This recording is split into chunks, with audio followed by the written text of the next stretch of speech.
Let us see this question. Which of the following statements about a compound is incorrect? तो children यहाँ पे हमें compound के बारे में कुछ स्टेटमेंट्स गिवन है और हमें बताना है कौन सी स्टेटमेंट इनकरेक्ट है. Let us see the statements. A molecule of a compound has atoms of different elements. Second, a compound cannot be separated into the constituent elements by physical methods of separation. Third में बोला है a compound retains the physical properties of its constituent elements. Then हमें बोला है the ratio of atoms of different elements in a compound is fixed. तो चलो सबसे पहले हम देख लेते हैं इसमें क्या कॉन्सेप्ट यूज हो रहा है. अगर आप इन ऑप्शंस को ध्यान से देखें तो we are talking about compounds यानी कि प्योर सब्सटेंसेस. तो बेसिकली इसका जो मेन कॉन्सेप्ट है that is classification of matter, right, classification of matter. और उसमें हमने देखा था दो कैटेगरीज है हमारे पास. मैटर की अगर बात करें तो हमारे पास प्योर एंड इम्प्योर है. इम्प्योर को हम बोलते हैं मिक्सचर्स एंड प्योर में हमारे पास है elements and compounds. Elements and compounds.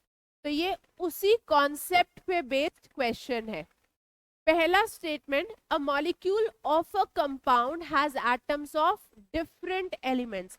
बिल्कुल सही स्टेटमेंट है चिल्ड्रन. ये अगर मैं किसी भी कंपाउंड की बात करूं तो मुझे पता है कंपाउंड का मतलब है डिफरेंट एटम्स या डिफरेंट एलिमेंट्स के एटम्स कंबाइन करेंगे तभी मॉलिक्यूल बनेगा. एग्जांपल में आप देख सकते हो CO2 कार्बन के एटम, ऑक्सीजन के एटम. हमारे पास एग्जांपल है CCl4 कार्बन के एटम, क्लोरीन के एटम, राइट. तो ये क्या बन गए? Molecules that have atoms of different elements. Second statement a compound cannot be separated into its constituent elements by physical methods. physical methods में children हमारे पास जो methods हैं उनके examples हैं evaporation, crystallization, centrifugation, sedimentation, filtration, etc. तो जब मेरे पास इन methods के अगर हम एग्जाम्पल्स ले रहे हैं फिजिकल मेथड्स के, यू सी हम इनमें से किसी भी मेथड से कंपाउंड को उसके एलिमेंट्स यानी कि सेपरेट एटम्स में नहीं ब्रेक कर सकते, राइट. कंपाउंड केमिकल बॉन्ड से बना है. इन एटम्स के बीच में केमिकल बॉन्ड्स हैं which can not be broken by any of the physical methods, right. तो यहाँ पे ये स्टेटमेंट बिल्कुल सही है.